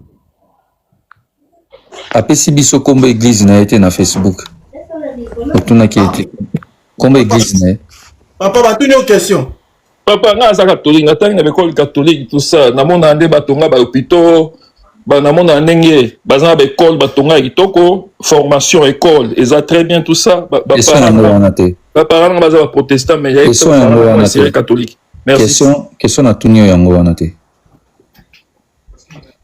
question ni otuni répondre au comprendre question te au lobby que yo décidé surtout que na Facebook to mona okomi pasteur kombo ya église na onini c'est ça ma question oyo église nangeza ngai mona mwasi na bana na ngai na bana na kombo église na ngai eza kombo na ngai rigole zolo dans la Facebook surtout beti rigole zolo to mon église et on église na zo mukape batu te déjà bana na za bango déjà na ngai moto qui déjà plus de 2 personnes église bon ma tout en la Bible. Merci beaucoup, papa. Voilà. Alobi bien, il est marié. Si tu es marié, donc au kokara moisi. Oyebi ko maîtriser moisi, oyebi ko vanda na moisi. Il y a un souci seulement que moisi azande na babenga ngoni chance ya kokutana na mutu. Moi, s'il faut se donner des chances à Koutanina Nani. C'est ça le problème. Moi, c'est ce qui a Koutanina Moubali Oyo à maîtriser. Bah, c'est maîtriser, la vie, elle est facile. Mais moi, ça en est compliqué. Moi, c'est l'ingaka balingaye. À un certain âge. Attends, maman 60 ans, bah, monia na mutu morobe. Parce que la femme aime balingaye. Maman, na webi soboya. Bato ba maîtriser basi dans la majorité ils ont aventurier bato sérieux ba maîtriser basi te bato ba sérieux basi ba monela bango donc dans la majorité ba you mandé ba aventurier ne ba maîtriser basi bato le kuta na sens wana te ngana olke nango na général que la femme aime être aimée moi si alingaka ba lingaye c'est dans ce sens pas question d'aventurier mobali mususu à cause d'un aventurier mais momi na eko simba te ça existe. Tout le monde moi si na ye ko simba yete mais asa aventurier asa ka ba aventure na ye libanda asa ka ba bêtise na ye mais moi ça on dit mangote ceux qui mobile asala ba alinga moi si na ye asala ba aventure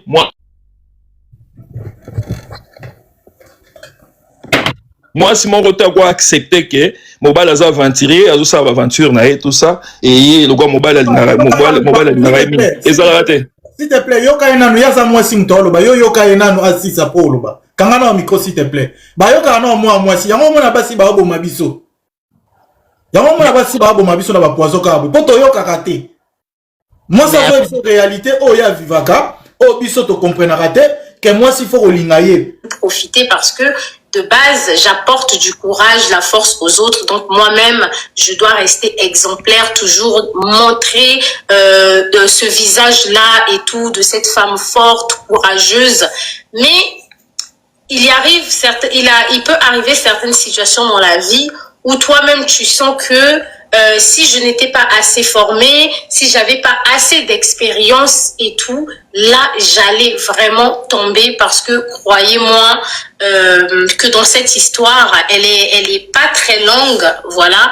Mais comme je vous avais dit, je vais prendre du temps pour bien relater parce que chaque épisode fait revenir des images, des pensées. Et aujourd'hui, en même temps, je regarde vos commentaires et tout ça, et ça me demande vraiment beaucoup de force pour continuer, parce que quand je fais attention aux préjugés, je me dis, mais non, Eunice, il fallait que tu restes dans ton silence, il fallait pas que tu te dévoiles comme ça, tu n'as pas... On va avouer que la communauté, surtout peut-être pas la communauté africaine, pas tous les Africains, mais surtout la communauté congolaise, n'est pas habituée en fait à ce genre de sortie, en fait n'est pas habituée. En fait, quand on dénonce le mal, pour la plupart, ils ne comprennent pas pourquoi les gens ont commencé. Donc il y a aussi cette incapacité à comprendre, cette incapacité à vouloir aussi analyser les choses. Donc c'est très compliqué, surtout pour les Congolais. Hein. Il y a des lacunes sur pas mal de choses et effectivement on peut voir que voilà, d'autres Congolais, voilà, ils ne comprennent pas. Natia étape à la question maintenant retourne. Oui, donc ouais, faut avancer na biso ngai vraiment nenga faute ya. On a vraiment ndenge na mambo. Na mba Congo ya biso na linga bo memona nenga ba avancer te. Na ndenge mona monela makamu nanga ba dire na bango wana déjà. Na mona on a ndenge na sens, na zulé on déjà na sens mon robot. On est à deux comédiens dans sol. Frère, to vanda vraiment to analyser likambo bien. Opposer qui question moko ya kitoko. Ba komi bo ndenge ni Blaise Manzambe asali eni. To me poser ba question. Vice versa, il y a sali bien Blaise Manzambe ni. Siko yende siko mutazo sala chantage c'est pas Blaise Manzambe. C'est clair et net parce que le ko continuer ça d'épisode. C'est une fille, elle s'est nourrie de la visibilité, elle sait manipuler les réseaux sociaux, elle sait la manière déjà de même ce aux autres sentir nengazo loba. Elle sait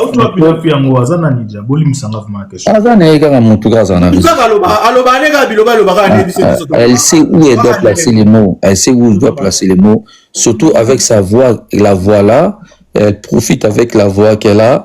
Et pour aller placer des mots précis et à jouer puis sous na sensibilité il y a bino bandimi parce que à chaque fois il faut qu'il a rajouté nayaki parce que na lingi na défendre basi oyo baza ko se faire manipuler na kati ya l'église et komi ba yibange étoile et Dieu nzambe atindaki ngai mpona ye anabimisa na kati na mission wana donc yo falo leka na humiliation ya nzambe kande nayebisaka bona lingi vraiment te na décidaki so na ye awa lingi soko beto babordir te ya makambo nzambe vomena nakima mwa moke comme ça so na osala ngo na panel na ngai moni et c'est vraiment la sensibilité au les cordes sensibles au Congolais zanango na tang batanga ka kombo nzambe tang batanga kombo ya soi-disant basala nzambe et les Congolais ils sont tellement fragiles et le moment ka kombo nzambe ko na ba situation nyonso Congolais perdaka un peu la sens ya réalité moni na landine tilelo tantôt mama na biso na robeta ba masolo ya banyoka ya badan. C'est un peu perspective. Ben, il faut qu'on ait la part des choses. Congolais failli vraiment pour ça la part des choses naza croyant naza chrétien naza soki nani mais quand on parle de quelque chose reste vraiment dans cette rationalité reste dans cette réalité non kokota na kati ya ba makambo moko ya ba foi ya mutu zo mona Congolais zo perdre mingi na makambo belé et Congolais zo kufa na kati ya makambo wana voilà donc c'est ce que la fille elle a utilisé moi pour moi c'est une grande ngana lobité hein. Bon Joseph Natkel Kolobate qui Blaise Manzambi Azan a raison Azan on mari Bandato Bandino est bien à l'obité mais la manière de procédure que la fille là elle a profité elle a vraiment bien préparé son coup et a yebi place à retoucher ba Congolais mais Congolais les lopé azalata za chrétien azalata za nani ba Congolais ba komo la muka ba Congolais vraiment ba komi ko la muka o comme même ko signé ba li fait longo soki ezalaka to signé ba Congolais vraiment ba komo la muka et to zala content en 2026 et changer un peu la donne quoi. Merci beaucoup maître Blacos. Merci bande ko soko lingo mato intervenir au mati au chef vidéo na yo principe ya live eza bongo soko ko matate biso to kotika la bongo. Merci Benita Zola, merci Mami Congo VK Bibi. Mama Benita Zola. Benita Zola manager na pe Shombo te PC langa Zola London, mon ami de tous les temps de tous les jours. Mbote PC langa Peggy basket Mbote et puis Nikita Zola, Nikita Kazadi, Elone Masque, petite sœur ya Eric Djenga mokonza mwana mukie. Moi j'ai une question mona ngana tuna maman na biso. Maman John, maman Young. Maman, fongola la micro. Bimisa elongi côté ka face s'il te plaît. Tout le monde. Oui, maître. Ce que nous a privé qu'on répondre après avoir aussi ça n'a pasteur au bimana mutumsu anormal non? Sûr. Ok. Différence là-bas, on met les années. Nazo le bel côté à ninité. Non, t'inquiète, j'ai compris. Différence, c'est ça, l'éducation.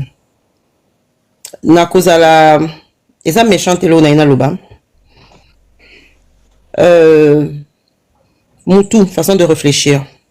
Tu vois, les serviteurs de Dieu, plus, bakenda lango, bon, mais même nous, on a marre, ils ont foi. Ils ont la monde na bango moko boy. Par contre, nga n'a eu chance d'être bien élevé, il y a à comprendre pour ça la différence à Makambo. Et quand tu as une personne normale ou pas eu une très bonne éducation, au fait, ça change tout. Tu vois? Ça change tout. Moutou normal, dans le sens que, et ça c'est que moutou normal, aux yeux boité, na zongi siko na ndenge place ba boko lelanga na ndenge na zwa mayele, na comprendre que niveau nanga parce que moi j'ai toujours dit, le choix de pasteur c'était le choix de ma mère. Bala basala nzambe, ba mi bali wana msusu, oui, mais na zone siko na éducation na ngozo mona que, bozo kende na ndenge moko.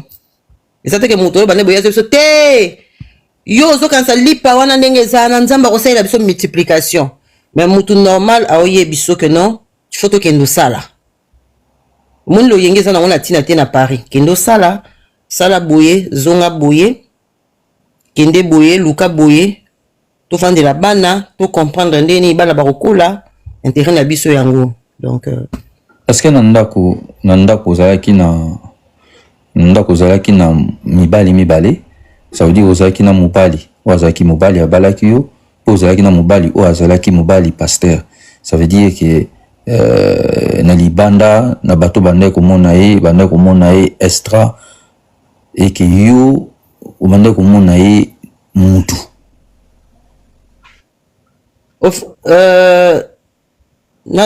na comprendre bien te olobini pasteur parce que tant nazo ke nango na terme oyo bato oyo libanda bazomona ye ne touche pas mais ouais moto aza presque parfait na expliquer pour comprendre bien ils ont été bali artiste est-ce que nanda ko aza artiste ou bien aza vraiment parent responsable azo assumer ba responsabilité na ye ozo se sentir que naza à l'aise na comportement façon de vivre ambiance nanda ko azo s'occuper vraiment na famille na sens wana siko tam so azo linga expliquer yo est-ce que aza vraiment papa ou aza papa moko posé calme compréhensif donc alors qu'il y a ça la moi différence wana na pasteur na mutu normal oyo bozala ki na ye parce que est-ce que bande ko mema rôle na yo wana ya ki pasteur ya solo na banzambe ya nzambe aye na ngope na ndako bien tant ko na ndako na porte atiki na rôle. Le problème avec les pasteurs qui pastorant na c'est même à la maison. C'est ça les deux fois ba pasteur. qui pastora na eti na ndako yo faut monnaie ouin. Ça c'est les pasteurs. Yo faut monnaie ouin. Quand on veut faire comprendre que yo za mwasi yo obima okoma mpagano. Ah ouais. Et c'est là où le bas blesse. Yé aza pasteur partout. Donc yé pasteur na yata na 2 heures sur téléphone mundi mia benginga o shikara baba. Oui, on ne refuse pas. Mais la Bible nous dit liboso eza ngazom ta Bible pardon maître. Liboso c'est d'abord la famille.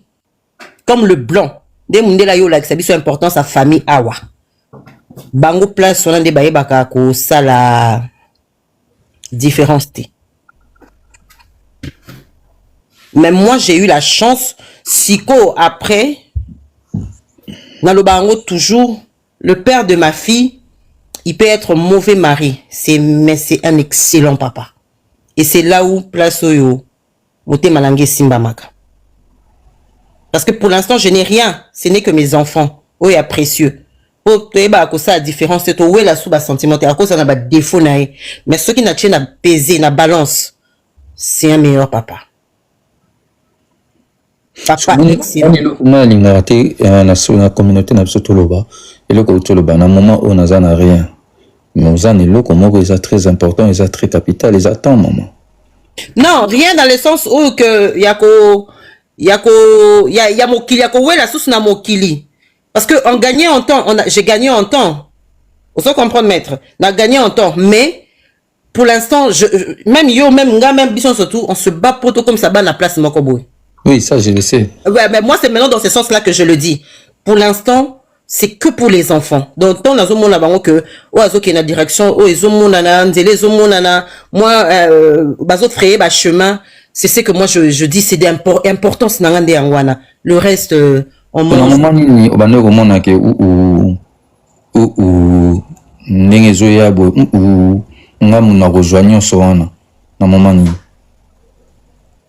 na moment ni na place nini na libala na bino na moment ni okoma mona na pasteur ouais. Je veux être vrai, c'était même avant Tobalana. Moi j'ai refusé, mais ma mère tellement elle était née. En fait, moi je l'ai toujours dit. Moi je me suis mariée parce que ma mère voulait les honneurs de marier sa seule fille. Et ma mère c'est une dame au kolobane nonti. Je le dis, je suis sur un panel, peut-être ma mère donc, elle était fière de faire époux. Baba la moi na moko ya moi si abota. Même si on la qui c'est raison. Alobi na ote. Oh wana yozo linga. Alingi makamba ba musicien. Linga mutu nzambe, c'était les honneurs pour ma mère. Et si j'ai gagné en temps, c'est parce que tant que tu n'as pas na libala, je savais. Nazaki qui place mo ya bien té. Hein? Oui, bah il cause qui place à bien. Place à bien tété mais les problèmes est causala. Au côté OK bolingweza. Oui, mais tu sens que le caractère à mutwana nanga. Pour photo miye banga la miyebi. Ngamo déjà de nature naza très dur de caractère. Na ebe que caractère na biso causala dur. Mais na makamonka ndenge salama pikaka. Yo kende poto nazo ya to kende ko s'installer na ndenge makambo se bouleversa. Donc, avant même je le savais. Je savais que les là compliqué.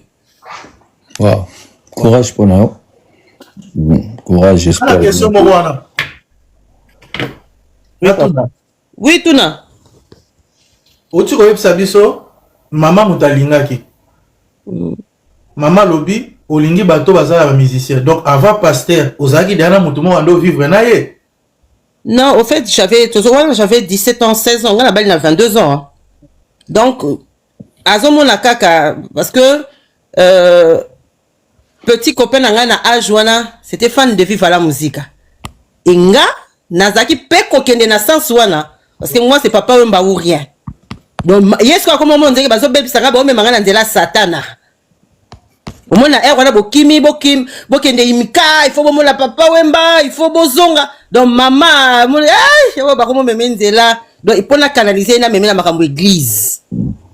Alors que c'est maman koto zo kende na nga wana. Et aujourd'hui, je le dis tout haut, devant tout le monde.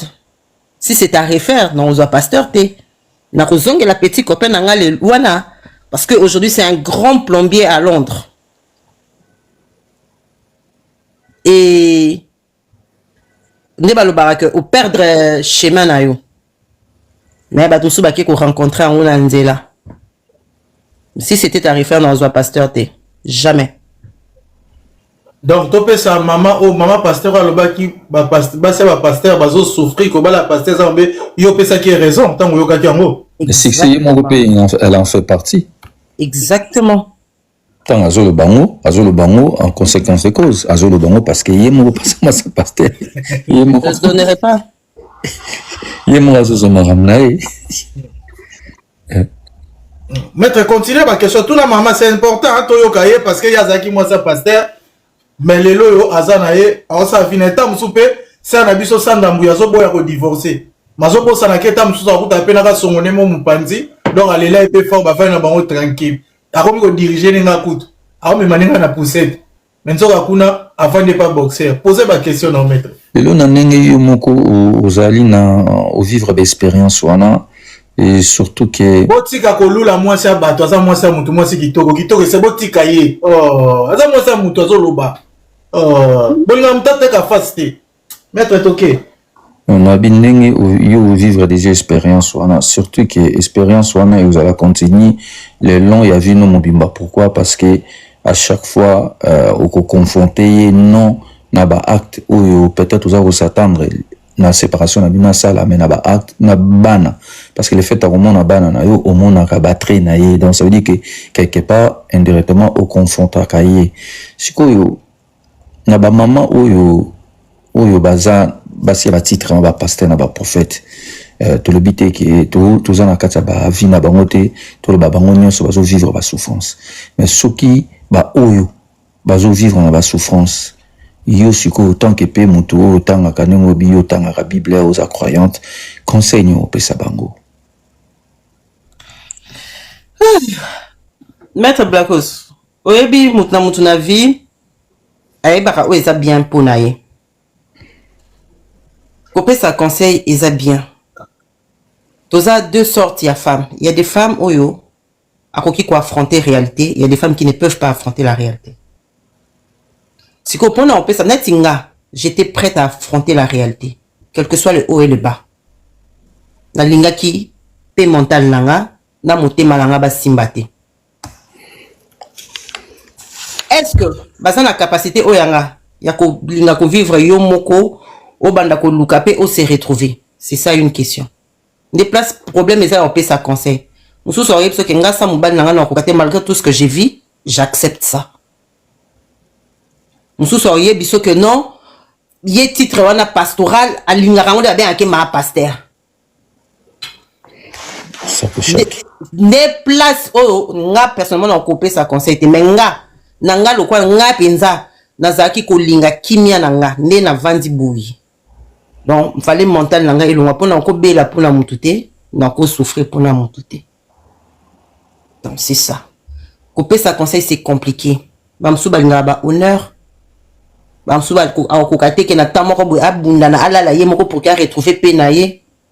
compliqué. Conseil place on les amours boulot maître. C'est bien. Maître, dans la question moko vite fait. Alobi pe logo moko na ça compliqué ça peut dire. Alobi ba ça va pasteur nyoso ba makasi. Ba tu peux pas passer témoignage à maman Sandra ça bozana mo ba comportement mobu. Est-ce que ça ba comportement ana te yango peso créer ba divorce?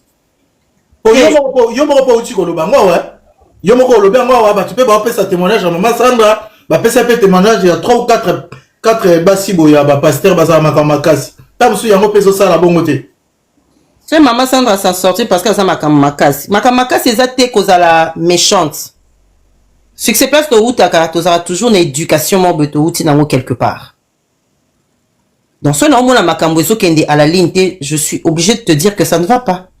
Je ne suis pas obligé d'accepter.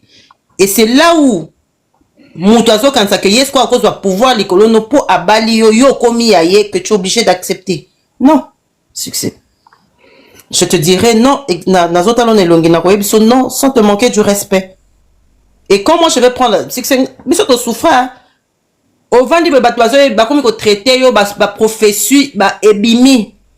Aux acquis moi c'est à destination t, aux a moi c'est à ministère t. Quand moi je suis venu au mariage, aux acquis moi c'est à ministère. Et c'est là où bah nous basons qu'on confondre. Maintenant bana le banding wana, yo bana ko bi bana vanda pen église nde to mona na ba vidéo non? Atika là au vent de liboso te mettre blakos ko banda mko liboso ti ndem ko na bimi église mko la suka. Ba ngomo ba yebiso. Vraiment ce bazar un peu bayebi na tikala ofanda liboso te parce que pour moi na koti na boti na sana ba bébé na ko pesa ba sœur bana na ngati na mona zo na nga na sima na fa na bana nga normal na kolia mabonza parce que nga na bali pasteur alobi ya sala ratin nzambe ndem ta pambuli ba pesi biso mabonza to lié mais à un moment donné ce que okola ki osala makambo place mo faut koma il faut yebesikani ozokende. Tango mona bongote, il faut le baboité, na ke nango boité, na songa nango boité. Merci Oedenga na question mo retourna. Merci na ningo Oedenga. Batu ba pesa ma bonza normalement badim et pas ya pasteur parce que le pasteur a ressemblé là ba bonza wana pour na batu wana pe bazala béni ba fonga ba ba porte. Siko bino tango bozwa ma bonza wana et comme ya bino. Yo na moi si ya pasteur. Sur bino pour pesa ma bonzana badi mais pas ya nani pour na bino bosa la béni aussi longtemps bino basi ba bénir bino na mbonga batu. Bon, moi j'ai vécu déjà pasteur Oazaki Mobali nanga atanga ki azako kende classe atanga silisia sisa na yesi azaki na musala na ye à côté azako ça.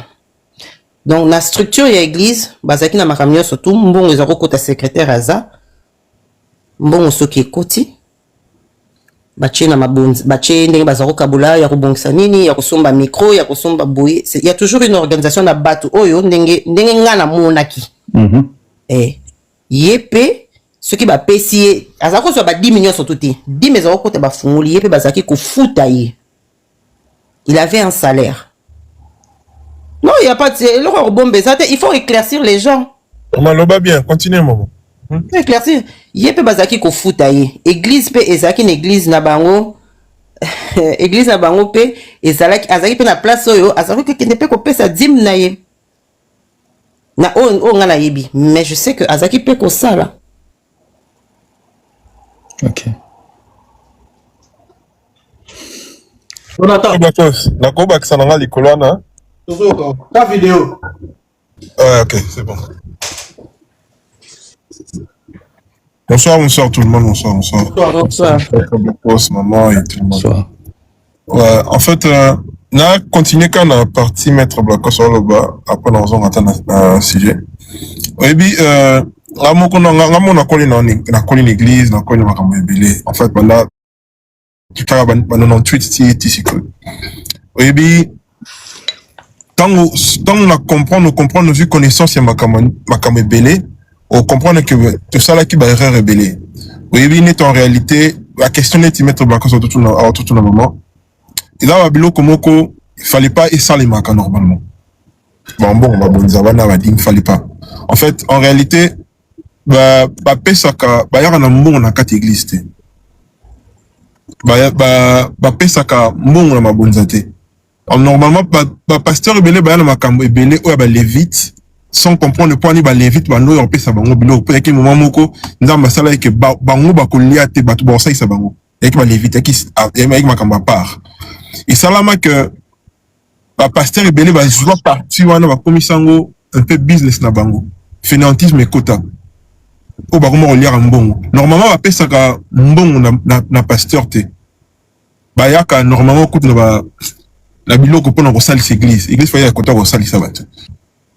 Mais ce n'est pas un sujet il y a makambo tout le bila il y a Blaise Wanzambi tout ça des fois on a comme on a des fois neti nous trouvons celle makambo nae ba jeune fille ba ya ka pour le cas détruire et puis dans cela les kambo on a succès avant que Astina ça live des fois moni ba jeune fille ba za la ba na mission mo pas à nuire kaka mutu amoni mutumo ayebani azama makamuna ya sala aye kaka bebisa po neba en fait mission na bongo ezalaka nini bango balukaka moto akwea par terre azanga eloko ya kolia azanga makambo na ye mais mpo bango nde basepela on va jusqu'au abiloko wana des fois moi je vois pas bien namona ngo ata bien ata mokete mais pour l'instant toyoki kalitoyi moko oyo ezali ke la fille dira que Blaise Manzambi moto akotinda secrétaire aya kosolola na ye mais soki sikoyo toyoki côté ya Blaise Manzambi là tu pourras dire que bafille bakendaka mpona baséduire bato mais il faut bango séduction et outakara na deux côtés outa na côté mon côté parce que mutu mususu azali akoki ko séduire mutu mais ye moko ayebi ko aza ko séduire mutu wana et par rapport ya lisolo ndenge toyoki ozomona kezokende plus que il akende kosala na place oyo bazalaki et que c'est le monsieur oyo ne mutu a plus azalaki na asantaki attirance wana yango nde ye moto approché aki fille eza fille te moto approché selon l'histoire hein? Je dis bien selon l'histoire ouais. Continue à mettre le bon Eric mon bonsoir Zlatan salut mon ami salut père Nabi coach histoire autant toyokaki la fille elle a dit ceci il a parlé à ma meilleure amie hein, pour me dire que il voudrait que bazalaki na studio on a déjà tourné la bango déjà premier jour kolo site azalaki mamuleki après babani première semaine l'équipe bien ti a soso na master na ya ninga na wana coach fi atanga loba tout monde ba vidéo ne tout monde ba gestion na ye koloba na ye yo to ba psychologue pour moké ba HP to nango son manager bon bref sur même premier jour quand tant bakuta na prêtre Manzambi on peut imaginer que synergie mo les gars ba regard pour les eti na pe Manzambi amona ba fille beli balika na site wana peut-être mais jusqu'au point panzana na fiona na une semaine c'est que bazali ba synergie ba regard ba ni ma beli parce qu'elle a dit j'étais vraiment là que pour travailler donc j'étais loin de l'image donc azob m'appelle maman na innocente oui mais si on reste na biki omoni fi wana soko lingi kota na kene na panel na yo beti elle a l'art de parler elle sait comment manipuler les réseaux sociaux les émotions des gens oui les émotions des gens vous remarquez que naïbi était za point fois monnaie moi 20 secondes Natalia na mondia qui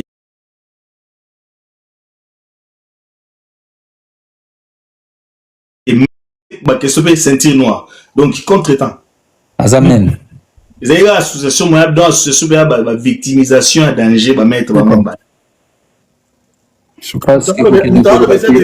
ok non tina soka même la justice ne olanga après moni bango bazalaka bongo hein bazalaka bongo tozela total on a makambo dans 2 semaines lo ba mesute tu connais quoi pas que ça le komoko est-ce que ba mibali nyos ba le kana vie na sala bango makambo sala Blaise Manzambi si c'est ça tunaki yango c'est un peu à moi genre donc bof makambo peut été apeka ba noko bon tala nenga lobelo mo biso ba média succès ba combien de sœurs ba fille ba jeune fille nazo bisa bango avant que on va combien ba na 2009 2010 ko sala ba mondo te ke ba boy ko lo site boy ko ya boy oh je sais ce que je suis en train de faire mais ba bima kuna ba publia bango 99% ba beba on a peksa ba sala ma ba TV est-ce que yo ko na mai mo ba bangando bazala ka mebokendara babang kuna mai wana mutabi maka vivante mun ba mai so non tel ba kenda ki bazonga na bango OK mais au truc ki kuna ba maka vivante mais yo ki krasé yo moza oza hippopotame obi ki ngando salorien en plus on continue pour sur là mutala en relation non ici et puis comme Tantina Lobaki lobiki jusqu'à ce niveau qui n'a pas signé aux actes innocentes. Et puis, il y a beaucoup de films qui sont dans le carbo. Aux actes innocentes, il y a beaucoup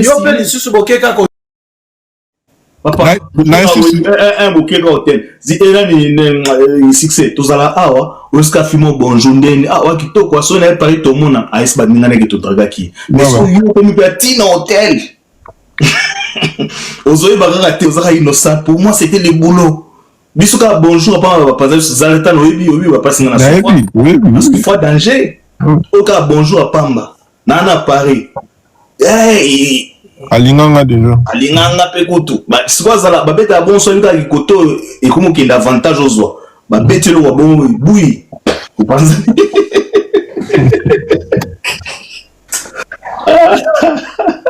Après que ça la soin, après que ça la soin. Ba godalbe que ça la soin. Tout le temps. D'accord, tu as la biso sur ma question s'il te plaît. Tout le temps. Donc on peut poser la question pour toi avancer. Bien. Nipolingi mwana mumingia. Zupe nuisette. Oh non, on est magoda. Ah, tu magoda yo tout. Eric, alors que c'est que oui que tu les l'OPK Blaise officiellement a séparé la moissinité. Mais il va continuer ça la bloc. Mais la moi c'est la vidéo moi la des jours.